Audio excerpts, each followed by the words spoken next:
How do you feel about the Jonathan Major situation?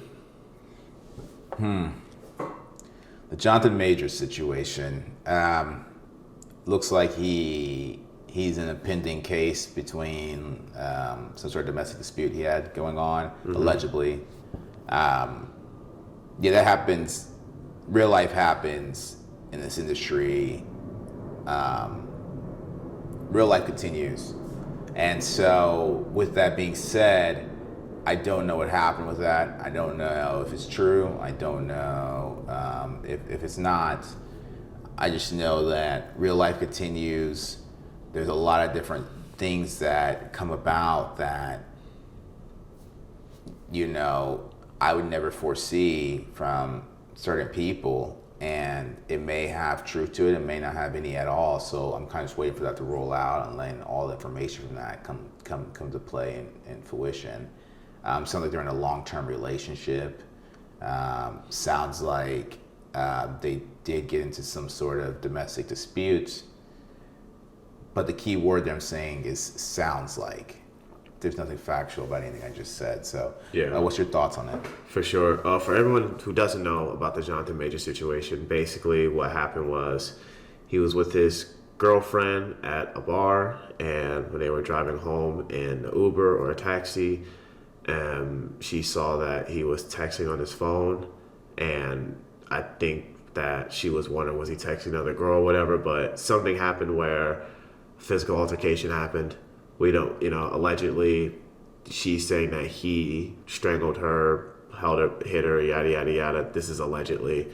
And, but he was the one who called the police. It's like we're getting new information every like almost every day on it. And he was the one who called the police. The police came and they arrested him. So. Oh wow. Yeah. So that's sort of what that's what happened. That's what I'm paraphrasing, but that's basically the short version of it. And now, even though she recounted her statements that he put his hands on her and everything, people are still pretty sketched out about it because of the text messages. If you read the text messages, they're saying that it seems like that she is, based off the text messages and based off her recounting her statements, they're saying that the text messages read as her recounting her statement. So, and apparently according to his lawyer, there's video proof that he never put his hands on her. And of course you have the viewpoint of the taxi driver as well, who was in the car when it happened. But unfortunately, it got worse for Jonathan Majors when the district attorney of New York City or New York decided to bring charges against him. And that's kind of that's a big deal. And so my question is, how can they bring charges on somebody without all the information at play? Like, you can bring charges on anybody just off of hearsay, or? It's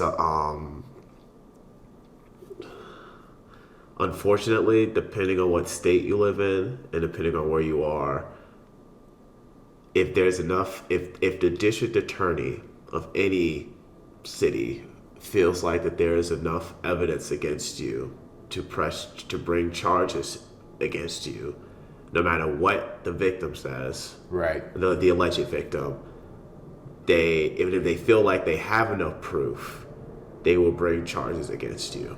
And so bringing charges against someone doesn't mean those charges stick with that person. No, it doesn't mean that he's guilty. It doesn't mean that he's innocent, but it doesn't look good. It's basically what I'm trying to say. Right. And guys, Today we're in a war of public perception more so than we are about anything else. Yes. Right. Your reputation is everything. Guard it with your life. That's one of the 48 laws of power. Yeah, guard it with your life is law number 8, 48 laws of power. But 48 laws of power does not, life does not reflect 48 laws of power. 48 laws of power was written to reflect life. So with that being said, you want to protect your reputation, and especially if you know you're a great person, you're doing great things, you're changing the economic situation of your family. The last thing you want is for that to be all torn down with some sort of dispute, especially one that's minor. People get in arguments every day. Couples get in arguments every day. If it does cross the line of violence, that needs to be handled in the correct manner. Though if it does not, these are a lot of people's lives are depending on this one person.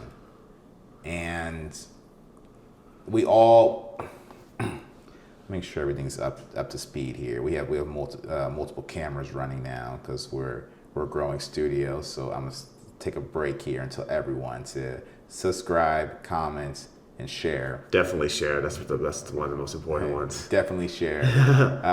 But let me get back to this. So my biggest thing about this is, if someone is guilty or the evidence is there and someone has done wrong as far as violence or some sort of heinous crime, then yes, there needs to be things that take place. But we need to keep in mind, today we all have this, we've always had this Robin Hood mentality. This idea that let's take from the rich and give to the poor. Jonathon Majors is not rich. Jonathon Majors is not wealthy.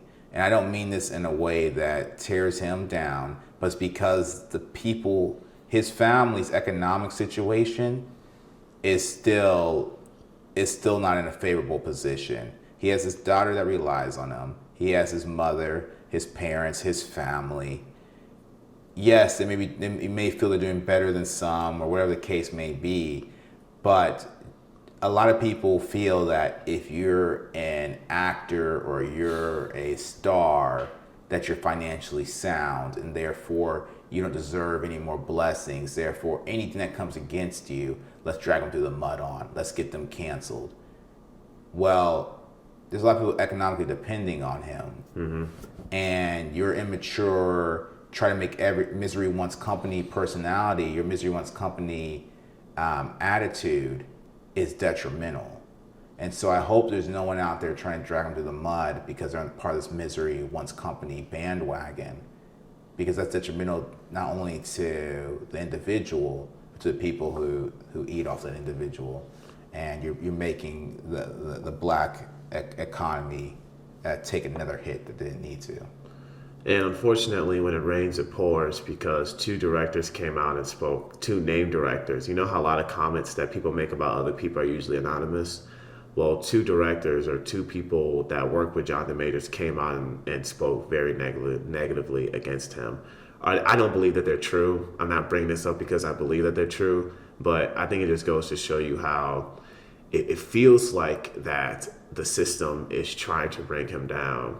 And I think the biggest thing that we can take away from this, outside of reputation, like Chad was saying, as far as your personal life, right? Because in business, you're always going to have enemies.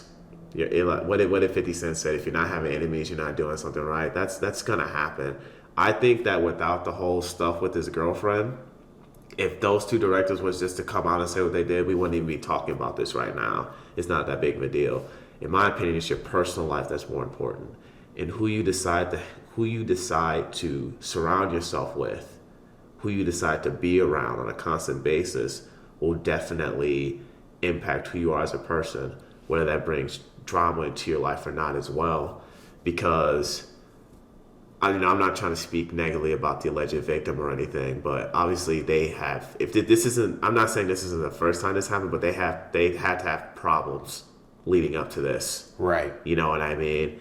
And it's all about vetting who you allow in your circle and vetting who you allow in your life in general, because that affects your reputation. Guilty by association, yada, yada, yada. But right. I also feel like who you let into your personal life, who you decide to be in your circle, is just as crucial as protecting your reputation, because they always say that you're defined by the 5 people you hang around the most or who you spend the most time with.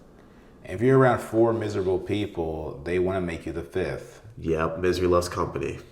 And oh yeah, misery loves pity parties. They'll love to have you sign up. So,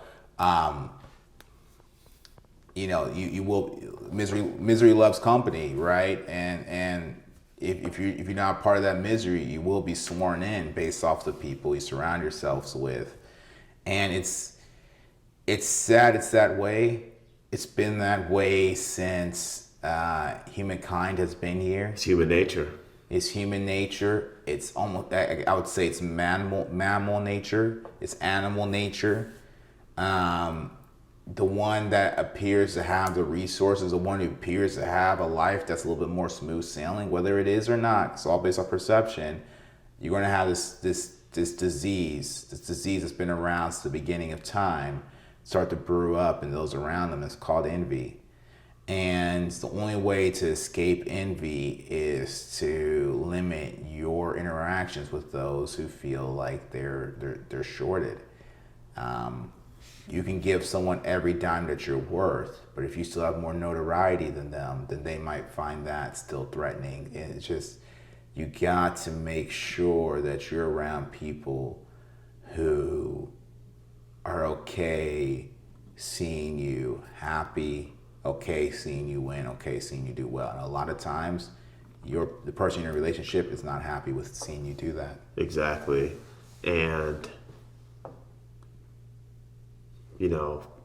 it's unfortunate that this is happening to Jonathan Majors, because as black men ourselves, we want to see black men thrive. Absolutely. Especially in this industry. Absolutely. Which has constantly put black men in a certain stereotype, or has betrayed black men and black women as well in certain negative stereotypes. So seeing this happen to him when he's like literally at his peak, it's frustrating. It makes me mad, because the system's coming after him, yada yada yada, whatever. Alleged victim. We don't know if he's guilty or innocent. We don't really know him. Right. We don't. No. We don't. We only know him from interviews, from what other people have said, from the way that he carries himself when we see him on camera. But it's right. just, I just hope that all the stuff is false, and I'm pretty sure a lot of people are hoping that all this stuff is false. I hope it's false too. And it's best not to jump to conclusions either, as well, on either side. It's easier said than done. As humans, we do have an innate instinct to trust information that can threaten our safety. And so if we have 10 people in a group and one person is accused of stealing, or one person in the group is accused of hurting somebody, the other 9 will maneuver differently around, let's say the other 8 will maneuver differently around that one person, even though person number 9 is the one who made that rumor about person number 10. Yeah, it's all about accusations, right? Because we have this innately as humans, as all species roaming the planet, we want to increase our chance of survival, and we don't want to put ourselves at risk for any chance or for any reason. It's crazy, and it blows my mind. It just blows my mind. And this is what I want to say for actors in general, talent in general, entertainers in general, corporations, everybody. If Will Smith could have built a career so deliberately and so intentionally, and nearly throw it all away in a 15-second interval, don't let your ego get so big that makes you think that your career can't crumble under 5 seconds of a bad moment, under 2 seconds of a misstep. Nobody's safe. Nobody's safe in those regards. You're not safe to make mistakes. If you are a black entertainer, you're absolutely not safe to have missteps, not safe to have public mistakes. Make sure your circle is tight. Make sure people you're around are people worthy of your presence, you're worthy of theirs. I think Meek Mill said it best. Once you stop feeding your wolves, they put you on the menu. Mm-hmm. And I think that also reflects real life as well, because I've been getting a lot of good feedback from my coworkers saying, hey man, you're doing a good job. And a guy who I'm really close to is like, hey man, you're doing really good. Don't get a big ego. Don't let it get to your head, because that's where you're going to start to fall if you let it get to your head. Just do your job, go home. It's not that big of a deal. And so I feel like not only is that advice for black actors or black entertainers, that's also good advice for especially black men in everyday life. Mm-hmm. Mm-hmm. Yeah, everyday life, absolutely.